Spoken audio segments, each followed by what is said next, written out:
começar a nossa palestra aqui da tarde. Eu sou o Pedro Siqueira. O padre me apresentou ontem na missa, mas para os que não me conhecem, eu sou escritor, sou advogado, sou professor e vou por aí pelas cidades rezando o terço com o pessoal, fazendo palestra como essa que vocês vão ouvir. E hoje, a palestra de hoje é sobre o Magnífica, sobre a Anunciação e a Ave Maria. Então, o tema que o padre me deu para essa palestra agora da tarde foi esse. O tema mariano. Nós estamos no retiro em honra de Nossa Senhora Aparecida. E o Frei falou pela manhã um pouco sobre as mulheres bíblicas, não foi? O Frei falou uma série de coisas importantes. E agora de tarde me incumbiram de falar sobre essa questão do Magnífica, o canto de Maria. Então, para iniciar a nossa palestra, eu gostaria, quem está com a Bíblia aí, abrisse no Evangelho de Lucas, no capítulo 1.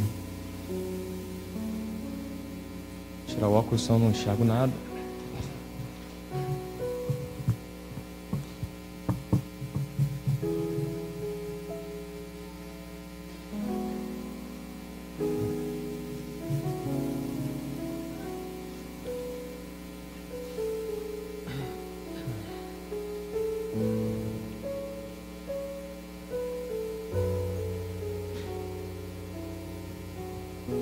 Todo mundo com a Bíblia na mão? Então vamos lá. O texto tem um título que se chama O Messias Vai Chegar. E começa assim: no 6º mês, o arcanjo Gabriel foi enviado por Deus a uma cidade da Galiléia chamada Nazaré. Foi a uma virgem prometida em casamento a um homem chamado José, que era descendente de Davi. E o nome da virgem era Maria.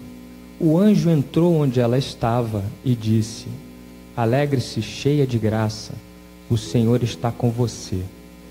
Ouvindo isso, Maria ficou preocupada e perguntava a si mesma o que a saudação queria dizer. O anjo então disse: não tenha medo, Maria, porque você encontrou graça diante de Deus. Eis que você vai ficar grávida, terá um filho e dará a ele o nome de Jesus. Ele será grande, será chamado Filho do Altíssimo, e o Senhor dará a ele o trono de seu pai Davi, e ele reinará para sempre sobre os descendentes de Jacó. E o seu reino não terá fim. Maria perguntou ao anjo: como vai acontecer isso se não vivo com nenhum homem? E o anjo respondeu: o Espírito Santo virá sobre você, e o poder do Altíssimo a cobrirá com sua sombra. Por isso, o santo que vai nascer de você será chamado Filho de Deus. Olhe, a sua parenta Isabel, apesar da sua velhice, ela concebeu um filho. Aquela que era considerada estéril já faz 6 meses que está grávida. Para Deus nada é impossível. Maria disse: eis a escrava do Senhor, faça-se em mim segundo a tua palavra. E o anjo a deixou. Muito bem. Nessa pequena passagem nós temos aí 2 características muito importantes de Nossa Senhora da Virgem Maria, que fazem dela um grande exemplo para nós. E vejam, nesse período, ela não era mais do que uma menina, devia ter por volta dos seus 13 anos. E está lá na sua casa e recebe a visita de um arcanjo poderoso como é o arcanjo Gabriel. Imagina a situação. O mais interessante é que em nenhum momento aqui o texto diz que ela se assustou com o anjo. Repare, o texto não disse que ela se assustou com o anjo. A mim me leva a crer que ela já tinha familiaridade com os anjos. O texto não diz que ela teve medo. Claro que não. Ela provavelmente já deveria ter visto aqueles anjos por ali, na sua casa, na sua vida. E sabia distinguir o que era um anjo bom ou o que era um anjo caído. Enfim, o primeiro A primeira grande característica de Nossa Senhora, se vocês prestarem atenção, é a fé. O anjo lhe diz que ela vai conceber o Salvador e ela acredita. Ela só tem uma pequena dúvida: como é que isso vai acontecer? Eu não conheço homem nenhum, como é que vai acontecer? Mas ela acredita que vem o Salvador, por ela, a Virgem Maria. E a segunda coisa importante, ela acredita também no anjo, quando o anjo diz que a prima dela, Isabel, que já era uma senhora, que era tida por estéril, iria conceber. E isso também é muito interessante, porque o anjo explica para Maria como é que uma mulher idosa pode conceber. E ele diz: para Deus nada é impossível. E Maria crê. Ela crê. Então ela acredita, ela tem fé no mensageiro de Deus, que é o anjo. Ela crê que ela vai trazer ao mundo o Salvador. E ela crê que a prima dela, que era tida por estéril, vai ter um filho também, pela mesma época. E o que faz Maria diante dessa informação? Aí, no Evangelho de Lucas, temos a reação dela, o que ela faz com essa informação, depois que o anjo vai embora, que no final diz assim: o anjo a deixou, quer dizer, o anjo voltou para o seu coro angélico. E aí diz assim: naqueles dias Maria partiu para a região montanhosa, dirigindo-se às pressas a uma cidade da Judéia. Maria sai correndo para servir a sua prima Isabel. Ela imagina que a sua prima, com muito mais idade que ela, grávida, teria uma série de dificuldades em casa. E ela parte para servir. Então Maria sai correndo. Ela não está preocupada se ela está grávida. Ela sai correndo numa região montanhosa.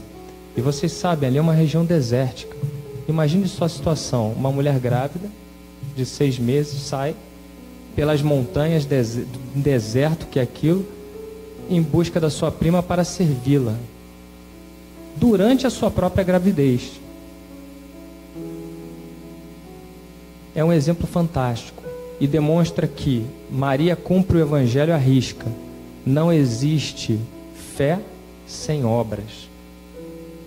Ela demonstra a sua fé na mensagem do anjo. Ela demonstra a sua fé tanto na anunciação quanto no nascimento de João Batista. E ela parte para botar, digamos assim, mãos à obra, né? Ela parte para servir. E eu diria que Maria nunca mais parou de servir. Até hoje ela serve. Até hoje ela está conosco. Quantas aparições. Então, desde aquela época, do faça-se em mim, segundo a sua palavra, até hoje, ela não parou mais. O que ela faz é servir e ter fé. Ter fé e servir. Que bonito exemplo de Nossa Senhora, não é? Como diz lá na palavra da carta de Tiago, quem tiver a Bíblia aí, vai lá. A carta de Tiago.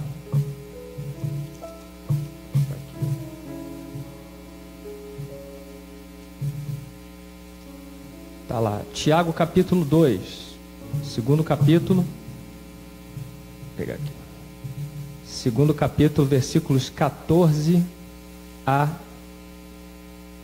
14 e o 17. Dá uma olhada aí, o segundo capítulo. Diz assim: meus irmãos, diz São Tiago, meus irmãos, se alguém diz que tem fé, mas não tem obras, do que adianta isso? Por acaso a fé poderá salvá-lo? E aí lá no 17 ele diz assim: assim também é a fé, sem as obras, ela está completamente morta.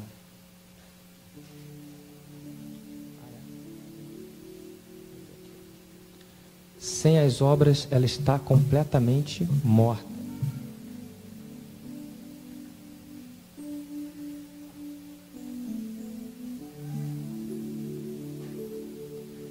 Então notem que coisa interessante.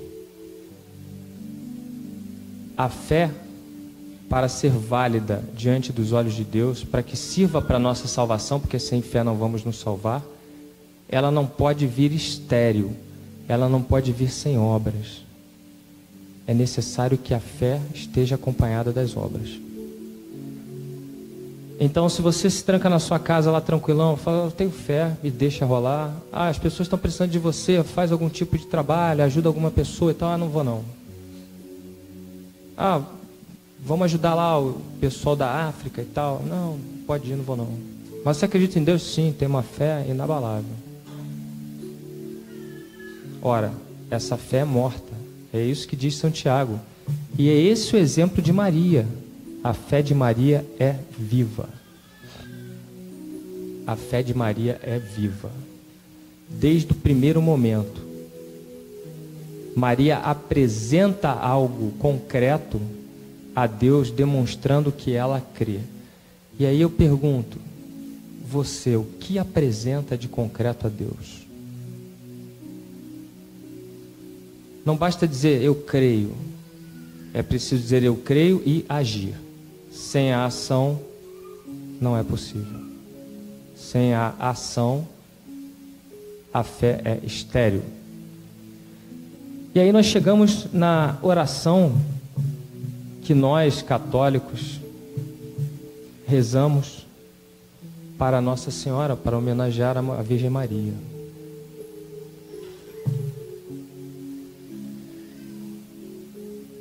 E eu digo para vocês, essa oração é bíblica.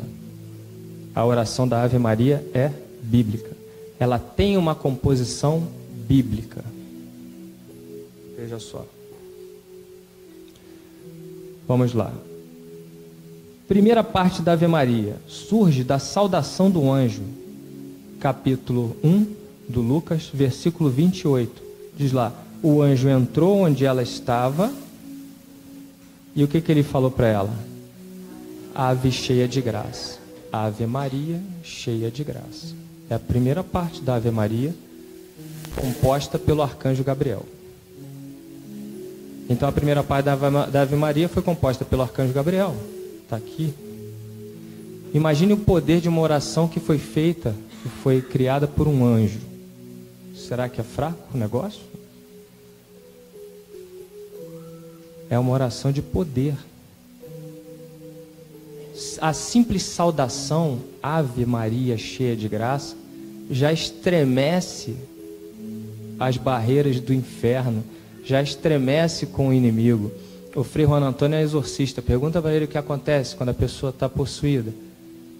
E você começa, Ave Maria cheia de graça. Nossa, a criatura se sacode. Ela reconhece a oração do anjo, do arcanjo Gabriel. E ela se estremece. E ela se estremece de ódio, porque ela odeia a Virgem Maria. E ela se estremece de medo, porque justamente a Virgem Maria é quem pisa a cabeça da serpente. Então, esse simples começo, Ave Maria cheia de graça, é extremamente poderoso. Quando você recita isso em voz alta na sua casa, todas as paredes vão ressoar a oração do arcanjo Gabriel. Então essa é a primeira parte. Ave cheia de graça. E ele diz depois... desculpe. Aí vem na Santa Isabel. Santa Isabel, quando Nossa Senhora chega lá, na sua casa, ela, ao receber a Virgem Maria, diz aqui a Bíblia, aqui no capítulo 1, versículo 41. Né? Maria entra, cumprimenta, não é isso? Quando Isabel ouviu a saudação de Maria, a criança se agitou no seu ventre. São João Batista reconheceu a Jesus, seu primo, e se agitou de alegria. E aí Isabel ficou cheia do Espírito Santo. Foi batizada no Espírito naquele exato momento. E com grande grito ela exclamou: você é bendita entre as mulheres e bendito é o fruto do seu ventre. Olha a outra parte da oração aí. A primeira veio do arcanjo Gabriel, a segunda de Santa Isabel. Está aí. Bendita entre as mulheres, bendito é o fruto do vosso ventre. A segunda parte da oração está aí. A terceira parte da oração, aí sim, foi acrescentada por nós homens, daqui os mortais comuns. A terceira parte, ela não é bíblica. Ela foi retirada da oração litúrgica das completas. Isso aconteceu no século XVI. E aí o Papa Pio V definiu o texto da oração da Ave Maria como a gente conhece hoje. Então, a oração da Ave Maria, ela se inicia com a saudação do anjo, ela passa para a saudação de Santa Isabel e ela termina com uma súplica, com um pedido nosso, nós pedindo à nossa mãe, né, que ela cuide de nós. Agora, ou seja, na nossa vida comum, no nosso dia a dia, mas também na hora de nossa morte. E eu acho isso muito interessante. Muita gente não reza pela sua própria morte. Existe um certo tabu, né, de falar de morte. Eu nem rezo para a minha morte, porque eu tenho medo que se eu rezar eu vou morrer. Já ouvi isso? Já ouvi, várias vezes. Não, tá doido, vou rezar pela minha morte, aí vai que eu morro mesmo. Não funciona assim. Na realidade, a morte é uma transição difícil, né? Um momento complicado, é um momento que você vai se deparar com uma nova realidade. Imagina se nessa realidade você pudesse gozar da companhia da Virgem Maria. Como seria? Agora imagina se você estivesse sozinho. Ela morreu, saiu do outro lado lá e falou, e agora? Não tem ninguém. Como seria? A maioria ia ficar apavorada, não ia? Pois é. E aí eu me lembro da minha avó materna, já falecida. Minha avó, ela tinha uma relação muito interessante com a Virgem Maria, né? Quando meu tio foi nascer numa cidade lá no Mato Grosso, meu tio foi nascer e não tinha ninguém para ser a madrinha do meu tio. Ela foi no padre, e o padre falou, quem é a madrinha do menino? Ela falou, a Imaculada Conceição, a Virgem Maria. Aí o padre olhou, não, mas é Imaculada. O padre foi lá e botou. Falou, vai. E aí ela dizia para todo mundo que ela, legitimamente, era comadre da Virgem Maria. Falava. E falava sério e contava a história, né? Como é que tinha acontecido. Então, ela falou, não, eu sou comadre da Virgem Maria. E aí, em determinado momento em diante, ela começou a rezar para a Virgem Maria e ela quis fazer um acordo com a Virgem Maria. A minha avó era uma figura. E ela fez o seguinte acordo com a Virgem Maria. É o seguinte, mãe, quando eu for morrer, eu tenho que olhar e ver a senhora do meu lado. Só morro se a senhora estiver do meu lado. Porque aí eu tenho certeza, vai cuidar de mim na hora da minha morte, vai me acompanhar. Aí um dia ela me contou isso, eu falei, vó, como é que você pode querer dar ordem na Virgem Maria? É minha comadre. Ela vai estar lá, ela vai estar lá. E como ela é minha comadre, ela vai estar lá, tenho certeza. Ela que vai me levar. Aí eu falei, vó. Aí aquela coisa, eu não vou falar, porque coitada, já estava velha. Eu falei, não vou falar nada, tadinha da minha avó, né? Que maldade. E ficou assim. Aí meu avô se foi, ela já bem velhinha, minha avó, com 90 e tal. Ela ficou doente e foi internada. Né? E quando ela estava lá no hospital, todo mundo ia visitar, minha avó era muito querida, né? Então, aquela confusão de gente lá. E um dia foi eu e minha esposa lá visitarmos ela e aí ela falou assim para mim, ela me chamou assim, né? Eu baixei que ela já não estava conseguindo falar direito. E ela falou assim para mim, é dessa vez que eu vou morrer. Ela falou bem claro, é essa que eu vou. Aí me olhou para ver se eu ia contestar. Aí eu olhei, aí meu anjo estava perto e falou assim, ela vai, é dessa vez mesmo. Aí eu fiquei calado. Aí minha mulher já começou a chorar, né? Ela viu, uma falou, outra calou a boca porque chorou. Aí eu falei para ela, mas vó, você está mais do que preparada, você reza rosários por dia, vai à missa e comunga sempre, é uma pessoa que eu mais conheço, que é a Mariana. Mas aí ela virou e falou assim, mas eu tô com um problema. Qual? Eu não vi minha mãe aqui. No hospital. Mas eu não vi minha mãe aqui, se queixou. Eu falei, vó, mas ela deve estar. Não, se ela tivesse eu via. Tá bom. Aí fui para casa e tal. Aí os dias passando, ela internada. Aí voltamos lá. Voltamos lá no dia assim que ela realmente faleceu. Voltamos de dia, ela faleceu mais tarde. E nesse dia ela já não estava conseguindo falar, tinha... Enfim, aquela situação no hospital, ser toda entubada, aquela coisa louca toda. E nesse dia, quando ela me viu, ela arregalou os olhos, fez assim para mim, vem cá. Eu fui, e aí, vó, tá tudo bem, tá tudo bem? Aí ela começou a fazer assim para mim, ó, com a cabeça. Aí quando eu olhei, na cabeceira da cama, em pé, ela estava toda de azul, a Virgem Maria. Estava lá toda de azul, azul claro. Eu lembro até hoje, estava de azul claro, com o terço na mão, né? Aí eu virei para ela e falei, vó, não era que é a verdade? Ela veio te buscar. Aí ela fez assim, com a maior satisfação, tipo assim, eu te falei, né? Falei para você, vó, você não acreditou em mim? E aí ela se foi, literalmente com a Virgem Maria. E eu fiquei pensando, aí também logo depois que ela se foi, eu falei com a Virgem Maria, eu falei, peraí, mas eu também vou querer. Mas... Reza um monte de texto, estou viajando aí sempre no teu nome, não vem com essa história não. Eu vou querer São Miguel, São José, aí eu comecei a dar uma lista. Eu não sei se a lista foi bem assimilada, vamos lá. Mas eu tenho uma lista grande de quem vai ter que estar presente lá.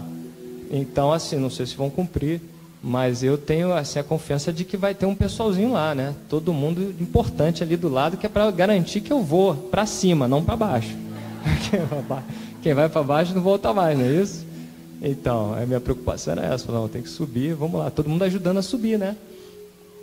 E a Virgem Maria faz essas delicadezas não só para pessoas que são santas, como a minha avó era, mas eu já contei uma história lá no Brasil, não sei se vocês já ouviram, de um senhor que, quando eu comecei a rezar o terço, o Frei João Antônio lembra dele. O Frei João Antônio leva bem dele, seu Filadélfio. Levava as rosas para a imagem de Nossa Senhora durante o terço, porque tinha uma imagem da rosa mística grande e tal, e eu rezava o terço, era garoto. E ele sempre levava uma abraçada de rosas para que no final o padre abençoasse, fosse o padre que estivesse lá, às vezes era o Frei, às vezes era outro frade, porque ali era uma paróquia agostiniana, para abençoar, e depois as pessoas levaram para sua casa a rosa.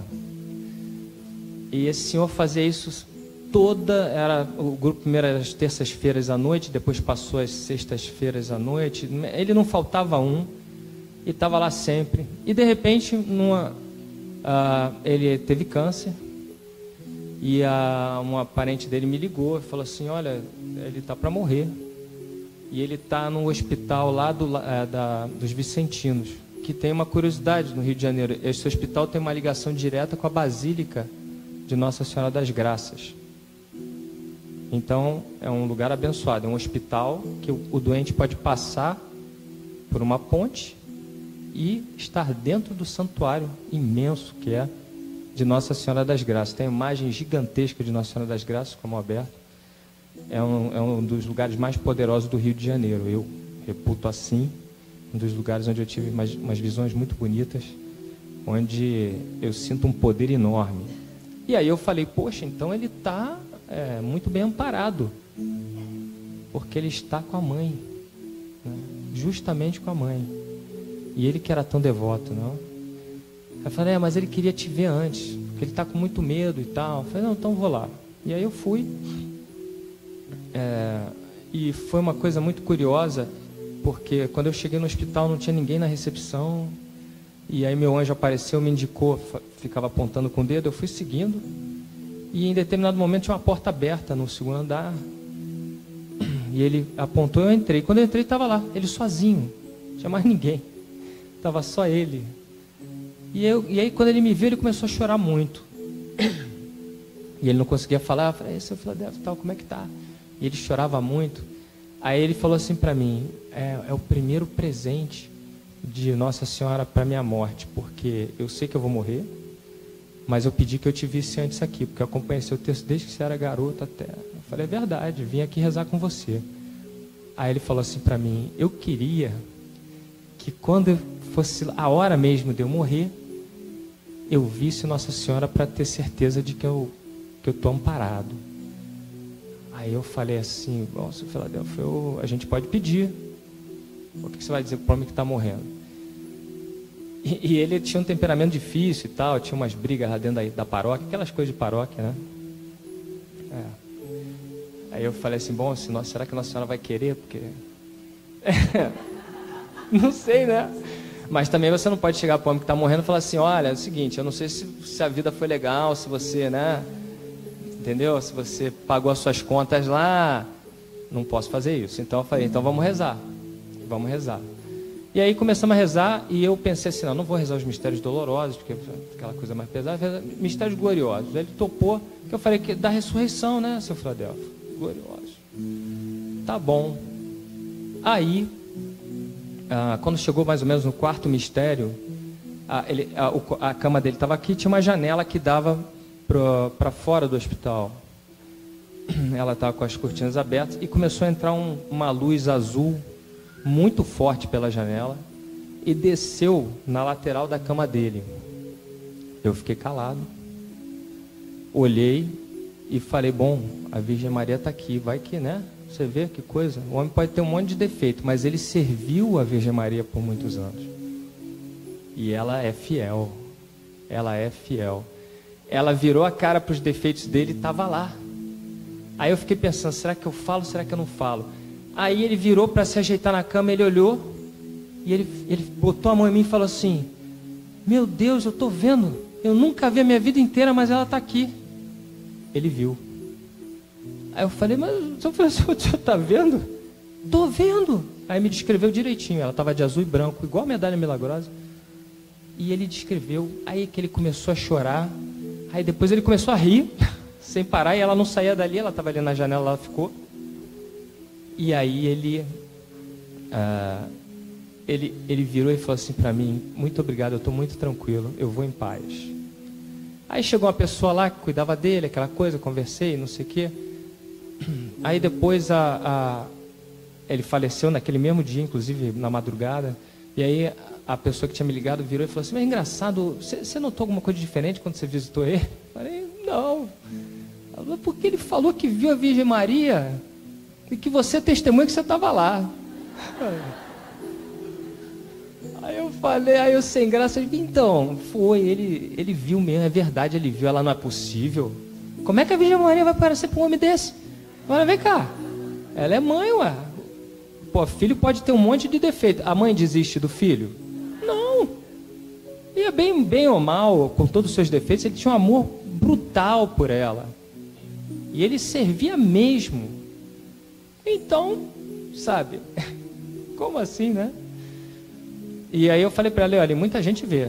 E durante o texto tem gente que descreve direitinho, que vê e tal. Então, não vejo mal nisso. Eu falei, mas por que você está me perguntando? Ele estava falando disso na hora que ele morreu?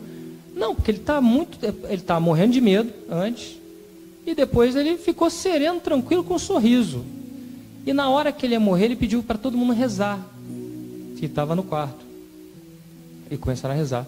E aí disse que ele simplesmente fechou o olho e sorriu. Ele olhou para o pé da cama. Parece que ele arregalou os olhos assim, tipo, ela está aqui. Aí ele fechou os olhos e sorriu. E morreu com um sorriso. Quer dizer, esse também foi. Não é? Então, é uma coisa fantástica como ela continua presente. E o pessoal pensa assim, não, ela é a rainha, ela é tal, mas ela é muito humilde. Ela é muito humilde, ela é muito simples. E aí entra a parte do Magnífica, o canto de Maria, aqui para a gente fechar.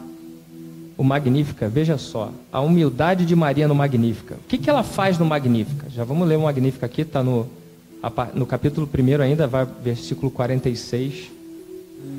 Mas o que ela faz no Magnífica, na realidade, é enaltecer, engrandecer a Deus. Ela exalta os valores do reino. Deus enaltece, Deus favorece, Deus presenteia os humildes e fiéis. Veja só o canto dela. Minha alma proclama a grandeza do Senhor. Meu espírito se alegra em Deus, meu Salvador. A felicidade da Virgem Maria era estar em contato com Deus. Porque ele olhou para a humildade de sua serva. Maria sabia exatamente o que ela era, serva, como ela continua a servir, estando aqui conosco. Doravante todas as gerações me chamarão bem-aventurada, porque o Todo-Poderoso realizou grandes obras em meu favor. O seu nome é santo, e a sua misericórdia chega aos que o temem. Ela enaltece a bondade de Deus, a misericórdia de Deus. Ele realiza proezas com seu braço, dispersa os soberbos de coração e derruba dos tronos os poderosos e eleva os humildes. Socorre Israel, aos famintos, enche de bens e despede os ricos de mãos vazias. Socorre a Israel, seu servo, lembrando-se de sua misericórdia, conforme prometeram aos nossos pais em favor de Abraão, de sua descendência para sempre. Então notem, a Virgem Maria exalta o poder de Deus, a fidelidade de Deus, como Ele é fiel para conosco, e ela exalta também a certeza daquele que ama a Deus e serve a Deus, de que se sairá vitorioso ao final. Então a Virgem Maria, fechando aqui a nossa palestra, a Virgem Maria, ela dá um exemplo muito bonito de fé, obras, ou seja, serviço, fidelidade a Deus e amor supremo a Deus, amor completo. Tanto que ela exalta a Deus por tudo aquilo que ela era, por toda a sua vida, sabendo que a promessa de Deus iria se cumprir de qualquer maneira, porque Deus é fiel. Se Ele promete, Ele cumpre. E a Virgem Maria também é fiel. Se ela te promete, ela cumpre. Lembre-se, faça um trato com Maria, faça um trato com essas pessoas que eu te disse, a minha avó, o seu Filadelfo, faça um trato. Ela não vai te decepcionar. Mas se você nunca tentou, você nunca vai saber. Então, todos os dias, reze e diga a ela: eu quero fazer um trato com a senhora, minha mãe. Eu quero tal e tal coisa, e eu vou te servir. Eu vou servir a Deus. A minha família será mariana. Isso é o mais importante. É nós termos a fé e as obras como Maria. Tá certo? Então agora a gente vai para o intervalo, né? E depois nós voltamos com outra palestra aqui. Vou falar. Agradeço a atenção de vocês. E vamos fechar com uma Ave Maria? Todos de pé. Em nome do Pai, do Filho e do Espírito Santo. Ave Maria, cheia de graça, o Senhor é convosco. Bendita sois vós entre as mulheres. Bendito é o fruto do vosso ventre, Jesus. Santa Maria, Mãe de Deus, rogai por nós, pecadores, agora e na hora de nossa morte. Amém. Em nome do Pai, do Filho e do Espírito Santo. Amém.